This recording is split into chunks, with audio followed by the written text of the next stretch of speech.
Der verstorbene Papst Franziskus hatte ja immer das Soziale zum Thema gemacht und damit in seiner Amtszeit ständig die Mächtigen der Welt genervt. Jetzt gibt es einen neuen Papst, Leo XIV., Kardinal Robert Prevost, ein US-Amerikaner.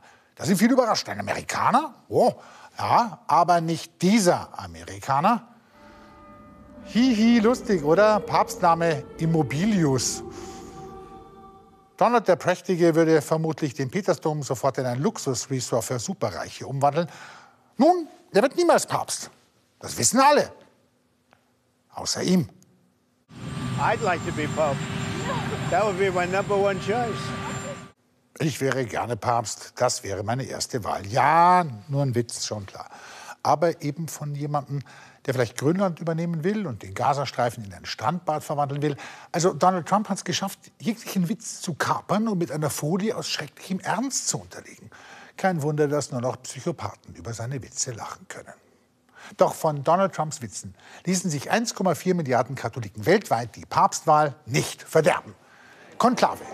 Das bedeutet Zehntausende Menschen auf dem Petersplatz und Millionen an den Bildschirmen zu Hause schauen gebannt auf einen Kamin.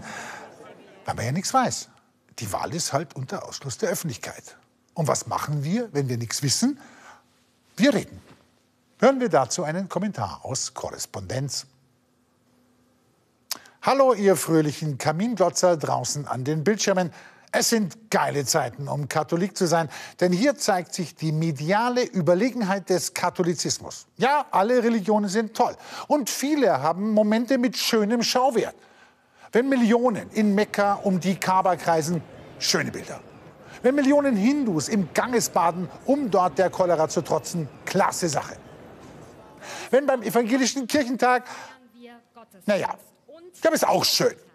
Doch das Fantastische beim Konklave ist, es gibt nichts zu sehen. Und dieses Nichts wird symbolisiert durch einen kleinen Kamin. Und den starren dann alle an. Also wenn das kein Wunder ist, dann weiß ich nicht, was ein Wunder sein könnte. Ja, Weltfrieden von mir aus. Und eben der Kamin. Ich sage Halleluja. Das war ein Kommentar aus Korrespondenz, der uns auch nicht weitergebracht hat.